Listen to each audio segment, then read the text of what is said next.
A very good morning to all students. Once again, we are coming to introduce a new topic of Class 12 Business Studies. You know very well in the last few videos, we discussed a new chapter of Part B Business Study, that is a Marketing Management. In this chapter, first of all, we discussed the important topic, that is a marketing mix. You know very well the marketing mix consists the following elements, that is the product mix, price mix, place mix and promotion mix. In the last video we discussed the product mix. Product mix includes the decision related to the product, its branding, labeling and packaging. So today we will move to the third part of the product mix, that is labeling. In the last video we discussed the two important elements of the product mix, that is a branding and packaging. You know very well branding is a process in which we give a name or design a brand make and popularizing it. यानी हम brand को क्या करते हैं, product को क्या करते हैं, एक नेम प्रोवाइड करते हैं, उसको एक ब्रांड मार्क प्रोवाइड करते हैं और उस मार्क को और उस नेम को पॉपुलराइज करते हैं, जिसके हेल्प से हम एक प्रोडक्ट को उसके ब्रांड के नाम से जानते हैं और अदर प्रोडक्ट्स से डिफ्रेंशिएट क्रिएट करते हैं. And as well as we discuss the packaging. Packaging is a process in which we design and producing the container or wrapper of a product. यानी पैकेजिंग में हम लोग क्या करते हैं, बेसिकली एक ऐसा प्रोसेस है पैकेजिंग जिसके हेल्प से हम लोग प्रोडक्ट के लिए रैपर्स और कंटेनर को डिज़ाइन करते हैं और उसको प्रोड्यूस करते हैं. So the labelling is a third and important part of the product mix, because हम जब किसी प्रोडक्ट की ब्रांडिंग करते हैं, उसका नेम, फेम और उसका मार्क डिज़ाइन करने के बाद हम उसकी पैकेजिंग के बारे में सोचते हैं कि कैसे हम उस प्रोडक्ट को ईजिली यूज़ कर सकते हैं. You can see that in the previous video with the help of packaging we raise the standard of health and sanitation and packaging helps to create differentiation amongst product on the basis of different color, size, material, etc. As well as with the help of branding, you can say that it helps in product identification, it ensure quality as well as it a status symbol. As well as in the last video we also discussed the important topic related to the labeling. What is labeling? You can see that on your screen. The term labeling means designing a label to put on the package. To put on the package, यानी जो packaging होती है उस पर हम एक label design करते हैं, लेबल को ही हम लोग लेबलिंग बोलते हैं. यानी labelling is a process in which we design a label to be put on the package. A label may be in a small slip attached or placed to the product to complex graphic that are part of the package which denote its nature, content, ownership and destination. So you can see that with the help of labeling, labelling के help से हम लोग क्या करते हैं, हम product की packaging में ही एक स्मॉल स्लिप अटैच करते हैं. You can see that the non branded product के साथ पैकेजिंग में एक स्मॉल स्लिप डाल दी जाती है, जिस स्लिप पे उस प्रोडक्ट का नेम, उस प्रोडक्ट का production date, expiry date and the important information given होता है. ओके, बट स्टैंडर्ड प्रोडक्ट्स की बात करें, स्टैंडर्ड ब्रांडेड प्रोडक्ट की बात करें, तो वो लेबलिंग को पैकेजिंग के साथ जोड़ के रखते हैं. यानी जब पैकेजिंग प्रोडक्ट करते हैं तो पैकेजिंग पे ही वो एक कॉम्प्लेक्स ग्राफिक्स को यूज़ करके प्रोडक्ट पे ही क्या करते हैं, प्रोडक्ट के पैकेज पे ही उसका लेबल प्रिंट कर देते हैं, जिस पे उसका नेम, उस कंपनी का नाम, उस प्रोडक्ट की manufacturing date, expiry date and the production firm का नाम भी सारा इन्फॉर्मेशन है, एज वेल एज कंटेंट भी उसमें एक्सप्रेस्ड होते हैं कि उस प्रोडक्ट में क्या क्या चीज़ें इंक्लूड हैं. So our label describe the product, its uses in specified content. So the you can see that कि packaging and labelling most of the product के साथ साथ साथ चलता है. यानी हम पैकेजिंग और लेबलिंग को साथ साथ लेके चलते हैं. मैंने आपको कल कुछ चीज़ों के एग्जांपल भी दिखाए थे, कुछ प्रोडक्ट्स भी दिखाए थे. जैसे you can see the marker. तो मार्कर पे आप देख रहे हैं इसकी पैकेजिंग भी है एज वेल एज पे प्रिंटिंग भी है, and this print information is known as the labelling, जिसमें इन्फॉर्मेशन गिवन है कि मार्कर किस कंपनी का है, मार्कर के प्रोड्यूसर का क्या नाम है, इस मार्कर को यूज़ करते वक्त आपको क्या क्या सावधानी बरतनी है, और इस प्रोडक्ट के साथ जो भी एडिशनल इन्फॉर्मेशन है, रजिस्टर्ड है कि नहीं रजिस्टर्ड है, all the information given on this product.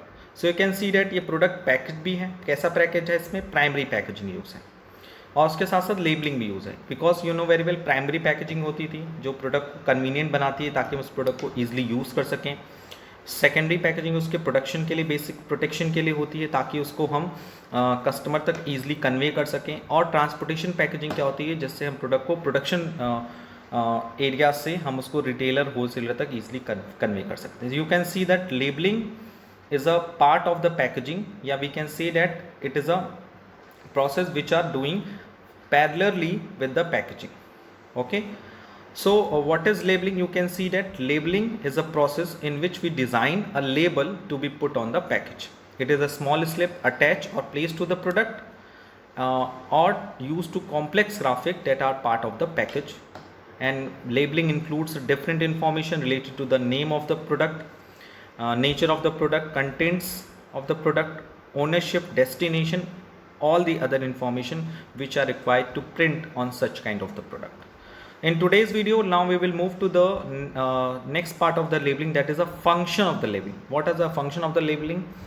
So the various function performed by label are: the first one, describe the product and specify its content. यानी कि लेबलिंग के हेल्प से हम क्या करते हैं, प्रोडक्ट को डिस्क्राइब करते हैं और उसके कंटेंट को स्पेसिफाई करते हैं। जैसे it specify the content and other feature of the product, it enables manufacturer to give clear instruction to consumer about the proper use of इस प्रोडक्ट। यानी कि with the help of labelling क्या करते हैं हम लोग, जनरली कंज्यूमर को product को यूज़ करने के लिए क्लियरली इंस्ट्रक्शन प्रोवाइड करते हैं। ठीक है, मैन्युफैक्चरर क्या करता है, एक क्लियर इंस्ट्रक्शन प्रोवाइड करता है कि कंज्यूमर को उस प्रोडक्ट को कैसे यूज़ करना है। As well as it helps to describe the product, its uses, cause and uses, content, manufacturing expiry date, price, quantity, ETC. यानी कि बेसिकली लेबलिंग की हेल्प से हम ये भी डिस्क्राइब करते हैं कि उस प्रोडक्ट के का क्या यूज़ है, उस प्रोडक्ट को यूज़ कर समय क्या क्या कॉजन्स लेने हैं, यानी बचाव, सावधानियां जिसे कह सकते हैं, कंटेंट्स क्या क्या है उस प्रोडक्ट में, मैन्युफैक्चरिंग कब हुई है, एक्सपायरी डेट कब है, उसका प्राइस क्या है और उसकी क्वांटिटी क्या है। So that's the first function of the labelling, that is describe the product and specify its content. The number second is identification of the product और brand. With the help of labelling you can see that it gives a definite identity to the product or brand and therefore the identification of the product become easy. यानी labeling के help से हम product को easily identify भी कर सकते हैं। The name Pears printed on the toilet soaps helps us to know which soap of out of several soap is Pears. You can see that कि अगर आप देखो कि ये मार्कर है, मार्कर दो तरीके का होता है। You can see that एक मार्कर होता है रिमूवेबल मार्कर, एक होता है permanent marker. So with the help of printing and labelling आप देख सकते हो, पढ़ सकते हो कि this marker useful for the white board marker. यानी ये मार्कर कहाँ यूज़ होगा, वाइट बोर्ड पे यूज़ होगा, यानी ये परमानेंट मार्कर नहीं है। एंड जब आप परमानेंट मार्कर उठा के देखोगे तो उस पर लिखा होता है permanent marker. So you can see that with the soap, soap में कौन सा टॉयलेट सोप है, कौन सा सोप आपके नहाने के लिए है, कौन सा यानी बाथिंग सोप है, यानी there are various kind of soap. You can see the face wash, आप जब भी मार्केट में जाते हो तो एक ही ब्रांड के फेस वॉश भी होते हैं और उसकी क्रीम भी होती है। सो आप कैसे डिफ्रेंशिएट करो, एक ही कंपनी के शैम्पूज़ भी होते हैं। सो आप उस प्रोडक्ट की लेबलिंग की हेल्प से आइडेंटिफाई करते हो कि ये प्रोडक्ट किस पर्पज़ के लिए है, for the face wash purpose के लिए है कि for the shopping bathing purpose के लिए है कि फॉर द क्रीम है। तो ये किस पर्पज़ के लिए आप ईजिली आइडेंटिफाई कर सकते हो। यानी you can see that with the help of the labelling it identify the product and the brand. Okay, and number third function of the branding is the grading of product. ये it is a very important part of the, और ये काफ़ी popular भी है आज के ज़माने में कि कैसे हम ग्रेडिंग कर सकते हैं। यू नो वेरी वेल, एक प्रोडक्ट, एक प्रोड्यूसर कंपनी अपने डिफरेंट प्रोडक्ट मार्केट में उठाती है, डिफरेंट टाइप्स ऑफ प्रोडक्ट। तो वो अपने प्रोडक्ट को ग्रेड करने के लिए यानी क्लासीफाई करने के लिए वो क्या करती है, जनरली पैकिंग की हेल्प लेती है। पैकिंग में क्या होता है, it enables the manufacturer, sorry labelling की हेल्प से it enables the manufacturer to grade the product into different categories. जैसे you can see that Hindustan Lever sell different grades of tea. You can see that Hindustan Lever एक ऐसी company जो T बेचती है लेकिन उसमें डिफरेंट ग्रेड होते हैं, जैसे green, yellow and red label. So you can easily identify कि ग्रीन टी आपको पीना है, येलो टी पीना है कि रेड टी पीना है. It is depend on your choice. So basically आप लेबलिंग की हेल्प से, क्योंकि लेबलिंग में वो क्लियरली कलर्ड होता है कि येलो है, ग्रीन है, रेड है, you can easily identify. As well as आप अगर एक स्मॉल एग्जाम्पल लेते हैं लाइक अ पेन, तो you can see that pen में कई ग्रेडिंग होती है. लाइक पहले कलर में देख लो, white, black pen, blue pen, red pen, green pen, various kind of pen. As well as pen में भी और भी क्वालिटीज़ होती हैं like dot pen, gel pen, हाँ, सो स्केच पेन. सो आप लेबलिंग की हेल्प से क्या करते हैं, प्रोडक्ट में ग्रेडिंग क्लासीफाई कर सकते हो, अपने प्रोडक्ट को डिफरेंट कैटेगरीज में डिवाइड कर सकते हो. The fourth one is a help in promotion of product. A good label can attract attention, describe the product and stimulate the buyer to buy the product. हमने जैसे बताया था last video में, you can see that and कि basically packaging की एक ऐसा part होता है जिसको हम अट्रैक्ट होकर किसी प्रोडक्ट को खरीद लेते हैं. उसी तरह से लेबलिंग भी प्रोडक्ट का वो पार्ट होता है जिसको देख के कस्टमर अट्रैक्ट होता है और उस प्रोडक्ट को खरीदने के लिए क्या होता है, मोटिवेट भी होता है. सो with the help of effective a good labelling, it helps in the promotion of the product. And number 5th is providing information required by law. It is very important part, and you can see that some kind of instruction given on your product. It provides information required under law. Generally labeling के help से हम लोग क्या करते हैं, law में जो भी information required होती है वो आपको provide की जाती है. For example, statutory warning, smoking is injurious to health. अगर आप देखो like स्मोकिंग प्रोडक्ट्स पे, तो आप देखोगे कि उस पर प्रिंटेड होता है, इट इज़ क्लियरली. तो printed is a part of labelling. So labelling के हेल्प से हम लोग क्या करते हैं, अपने कस्टमर को इन्फॉर्मेशन प्रोवाइड करते हैं जो कि लॉ के थ्रू कंपल्सरी. जैसे अगर आप इन्फॉर्मेशन देखोगे एल्कोहल प्रोडक्ट्स पे भी, उस पर भी ये सारी चीज़ें प्रिंटेड होती हैं. लाइक मेडिसिन प्रोडक्ट्स पे, सो आप यू कैन सी दैट कि smoking is injurious to health must be stated on the package of the cigarette. यानी सिगरेट के पैकेज पे ये स्टेचुरी वार्निंग क्लियरली प्रिंटेड होती है. So it is a part of the labelling. So with the help of labelling we give the necessary information required by the law. Law ने इसको compulsory कर दिया है. Such information is consider necessary on process food. Process food पे भी ये information consider होनी चाहिए कि प्रोसेस फूड में भी आपको ये इन्फॉर्मेशन देनी है कि ये प्रोडक्ट क्या है, प्रोसेस फूड है, इसकी एक्सपायरी डेट क्लियरली मेंशन होनी चाहिए. पॉइजनस मटेरियल्स, ये भी याद रखिएगा, जो पॉइजनस मटेरियल है उस पर भी एक स्पेसिफिक इंस्ट्रक्शन देना ज़रूरी है कि इस प्रोडक्ट में पॉइजन है, सो इसका यूज़ आप ज़्यादा ना करें. जैसे you can see the toilet cleaner के रूप में देखिए, तो वहाँ उसमें क्लियरली मेंशन होता है कि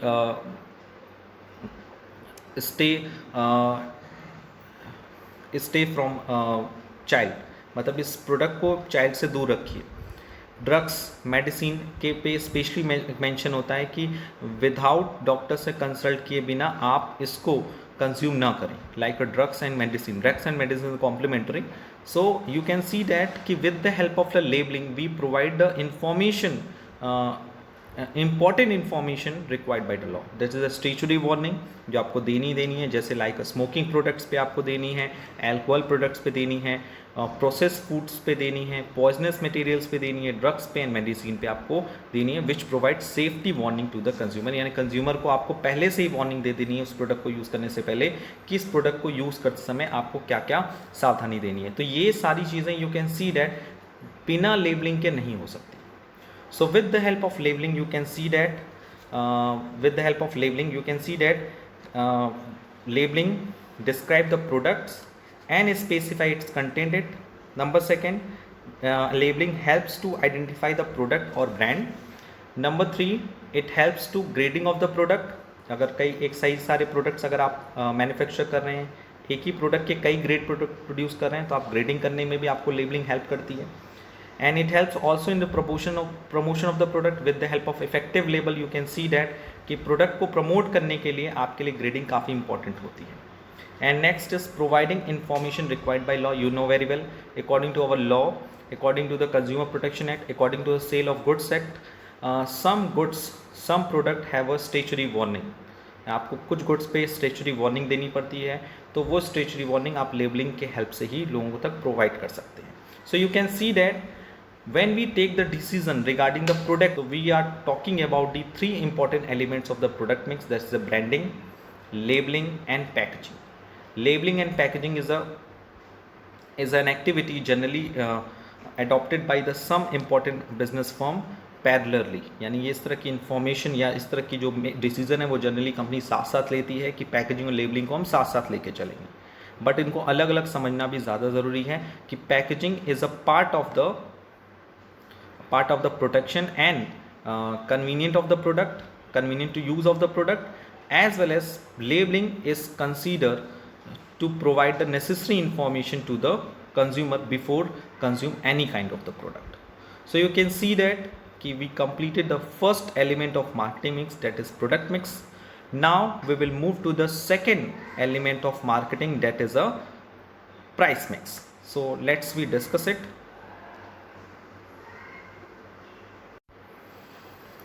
The second and important marketing mix, that is a price mix. So before the starting the price mix, first of all we discuss what is pricing.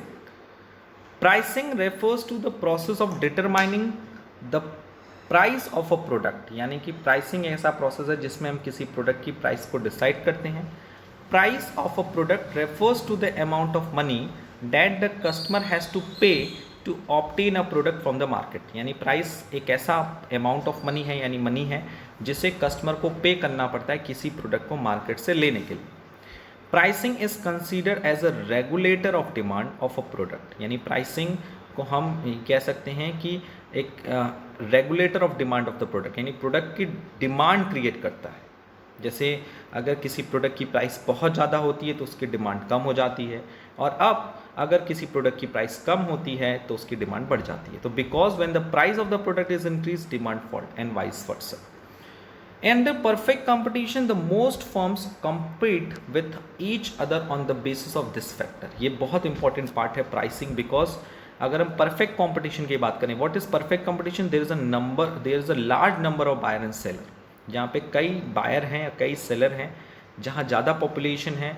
Normal goods अगर आप बेच रहे हो तो वहाँ पे परफेक्ट कंपटीशन होता है, जहाँ कई सारे बायर हैं और कई सारे सेलर हैं. Most firms compete with the each other on the base of this factor. Generally यही एक ऐसा फैक्टर है, प्राइस एक ऐसा फैक्टर है जिसके थ्रू एक कंपनी दूसरे कंपनी के साथ, एक फर्म दूसरे फर्म के साथ कॉम्पिटिट करती है, यानी कि कंपटीशन करती है. Therefore firms give great importance to the fixation of price for their goods and services. इसीलिए हर फर्म अपनी प्राइस को फिक्स करने के लिए ज़्यादा इंपॉर्टेंट देती है, क्योंकि यू नो वेरी वेल कि अगर किसी प्रोडक्ट का प्राइस अगर कॉम्पिटिटिव प्रोडक्ट्स के प्राइस से ज़्यादा होगी तो जाहिर सी बात है उसकी डिमांड कम हो जाएगी. क्योंकि you know very well as a rational consumer, जब हम किसी प्रोडक्ट को बाई करते हैं तो उसके अल्टरनेटिव प्रोडक्ट्स के प्राइस की इन्फॉर्मेशन लेते हैं कि यार प्रोडक्ट जो है इसका अल्टरनेटिव क्या है. Suppose we have a two quality of the marker, suppose ये मार्कर है और ये मार्कर, दोनों मान लीजिए अलग अलग कंपनीज के मार्कर है. तो जब हम मार्कर परचेस करने जाएंगे तो हमें पता है कि हमें मार्कर खरीदना है. सो हम मार्कर पूछेंगे किस कंपनी का मार्कर है, अच्छा ये कितने का है, ये कितने, एंड देयर आफ्टर हम एनालाइज करेंगे किसका, अगर किसी का प्राइस ज़्यादा होता है तो हम पूछते हैं अच्छा इसमें ऐसा क्या है किसका प्राइस ज़्यादा है. So as a rational consumer, as a normal consumer, you know very well when we purchase any kind of the product, तो उसके सब्स्टिट्यूट प्रोडक्ट को या उसके रिलेटिव प्रोडक्ट्स को हम लोग क्या करते हैं, प्राइस के बेसिस पे एनालिसिस करते हैं, and thereafter we purchase such kind of the product. So you can see that pricing is a very important factor for any kind of the marketing person. So हम generally कोई भी product होता है, अगर हमें कोई बेचने आता है या हम कहीं खरीदने जाते हैं, तो प्राइस एक ऐसा फैक्टर है जो हमारी परचेज डिसीजन को सबसे ज़्यादा इफेक्ट करता है. The second is a price mix. You can see that the important component of price mix, when we are talking about the price mix, you can see that a product mix में कितने components थे, 3 components: branding, labeling and packaging. As well as same as in the price mix, you can see that the important component of price mix are, जब आप product mix की बात करते हैं तो product mix में जनरली 3 factors होते हैं: ब्रांडिंग, पैकेजिंग एंड लेबलिंग. उसी तरह से प्राइस मिक्स में भी कुछ कंपोनेंट्स हैं, and these components are, the first one is a price range, the range of the price. Second one is a profit margin. Third one is a discount to be offered. Fourth one is a credit terms. And fifth one is a pricing strategies and policy. So ये सारे factors जो हैं, सारे components हैं, किसी भी product की price को डिसाइड करने के लिए काफ़ी इंपॉर्टेंट होते हैं। जैसे प्राइस रेंज की बात करें तो प्राइस का रेंज कहाँ से है, यानी स्टार्टिंग प्राइस कहाँ तक है और मैक्सिमम प्राइस क्या है। प्रॉफिट मार्जिन यानी सेलर प्रोडक्ट को सेल करने के लिए कितना प्रॉफिट लेके चल रहा है, यानी कॉस्ट का 10% 20% वो प्रॉफिट अर्न करना है। डिस्काउंट टू बी ऑफर्ड, वो अपने कस्टमर को कितना डिस्काउंट दे रहा है। Credit terms means, credit terms क्या है कि हम अगर किसी को क्रेडिट पे गुड्स अवेलेबल कराएंगे तो उसकी टर्म्स एंड कंडीशन क्या है। प्राइसिंग स्ट्रेटेजी एंड पॉलिसी, जैसे मैंने आपको स्टार्टिंग बताई था, तो बेसिकली 2 प्राइसिंग स्ट्रेटेजीज होती हैं। एक होता है penetration price policies and screaming the price policies. Generally या तो हम प्राइस हाई लेके चलते हैं या फिर प्राइस को लो लेके चलते हैं। प्राइस हाई लेने का चक्कर ये है या ऑब्जेक्टिव ये होता है कि हम ज़्यादा से ज़्यादा प्रॉफिट अर्न करना चाहते हैं in the market, generally in the monopoly condition. And price low करने की ये सिचुएशन होती है कि जब हम मार्केट शेयर ज़्यादा से ज़्यादा गेन करना चाहते हैं, like a Jio company. And the next point is factor affecting the price determination. So let's we discuss the one by one. What is a factor affecting the price determination? It is very important decision. जब हम किसी product की price को decide करते हैं तो कई सारे ऐसे फैक्टर्स हैं जो हमारे प्रोडक्ट की प्राइस को डिसाइड करने में इफेक्ट करते हैं। The important factor that affect the price of the product, the number one is product cost. Yes, the total cost of the product including production, selling and distribution cost. You can see in the long run the firm strives total all their cost. यानी अगर हम product cost की बात करें तो किसी भी product की प्राइस डिसाइड करने में सबसे पहला और इंपॉर्टेंट फैक्टर होता है, that is a product cost. What is the cost of the product? Cost of the product include the production cost, selling cost and distribution cost. The cost set the minimum level और floor price for a product. Generally जो price होते हैं, जो cost होते हैं, वो किसी भी प्रोडक्ट का एक फ्लोर प्राइस डिसाइड करता है. फ्लोर प्राइस का मतलब मिनिमम प्राइस. फ्लोर प्राइस और मिनिमम प्राइस मीन्स कम से कम इतना प्राइस होगा. In addition to that firms aim to earn profit margin over and above cost. यानी सपोज इस प्रोडक्ट का जो प्रोडक्शन है वो मान लीजिए सपोज 10 रुपीज़ में हो रहा है. एक मार्कर कंपनी को 10 रुपीज़ का पड़ रहा है बनाने में.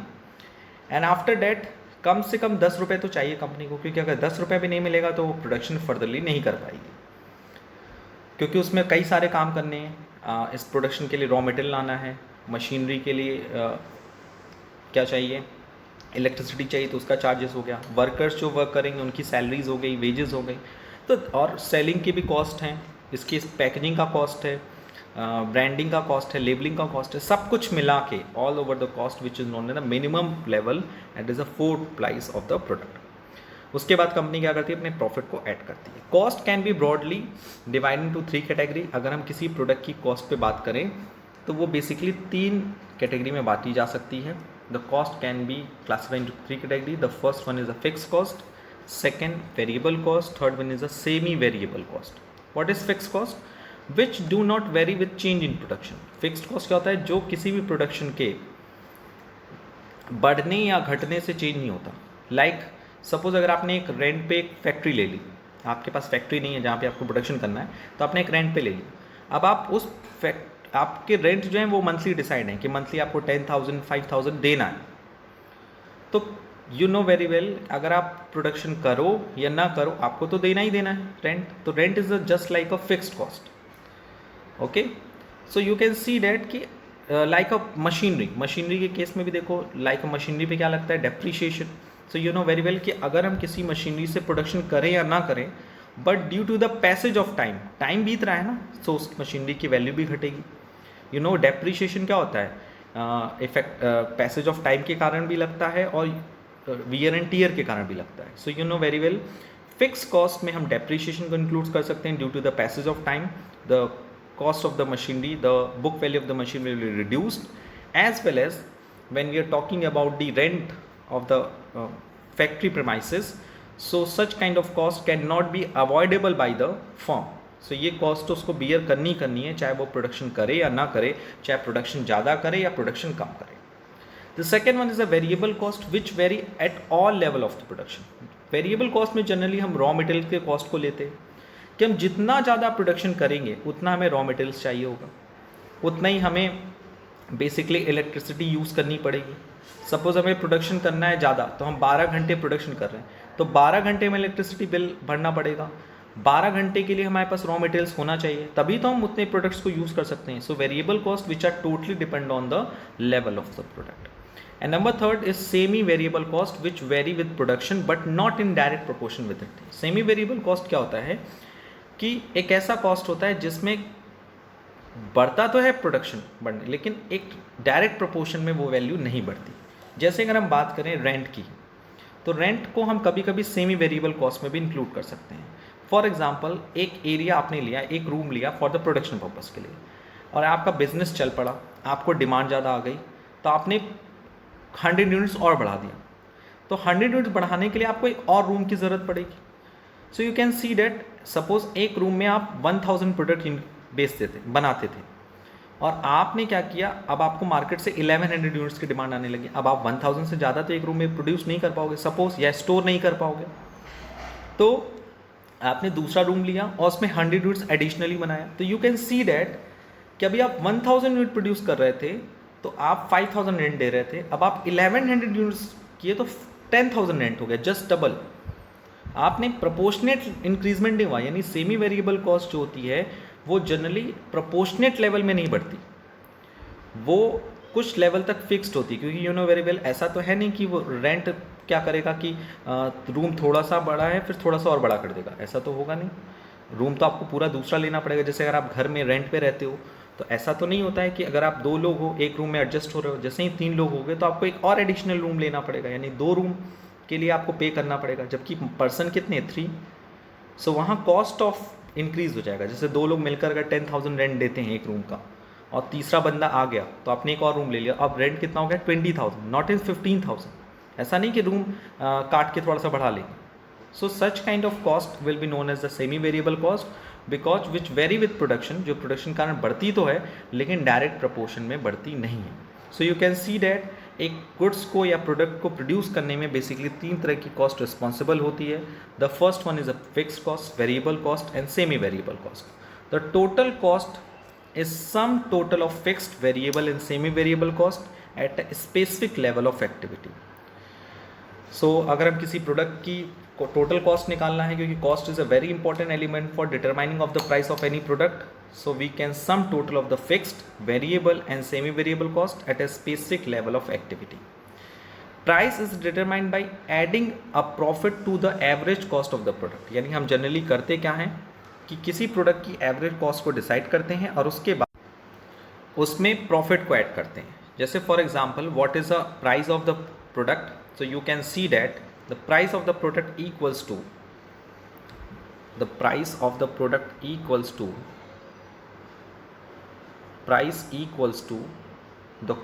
Of the product plus desired profit. Okay, so हम लोग क्या करते हैं, first of all we decide the cost of the product, thereafter उसमें जो डिजायर्ड प्रॉफिट है उसको ऐड कर देते हैं, तो बन जाता है वो प्राइस। ये प्रॉफिट है एंड फर्स्ट वाला जो प्राइस है।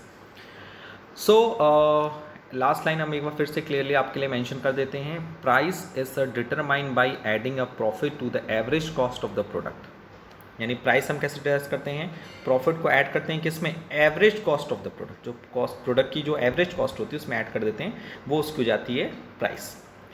सो today we discuss the third component of the product mix, that is the labeling. So you can see that with the help of labeling, we design a label to be put on the package.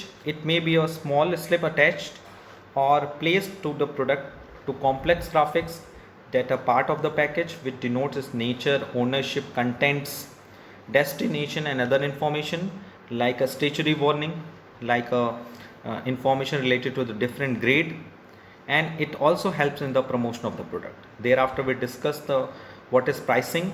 Pricing is a process of determining the price of a product, यानी किसी product की price को decide करने के लिए हम जो भी प्रोसेस यूज़ करते हैं, that is the pricing. And pricing is a very important factor to determine the demand of a particular product. Price mix include the few components like a price range, profit margin, discount, credit terms and pricing strategy, as well as the few important factors which influence the price determination. यानी when we are talking about the determination of the price, यानी price को decide करना है, तो कुछ factors हैं जो हमारे price decide करने में affect करते हैं. That is a product cost, utility and demand, extent of competition in the market, government and legal regulations, pricing objective and marketing method used. But today we complete the first factors which influence the price determination, that is the product cost. In the next video we will discuss the rest of the factors affecting the price determination. So I hope today we cleared all the topics very easily. Apart from this, if you have any doubts or suggestion regarding this video, please ask me in the online classes as well in the WhatsApp group. आज के लिए इतना ही. Thank you.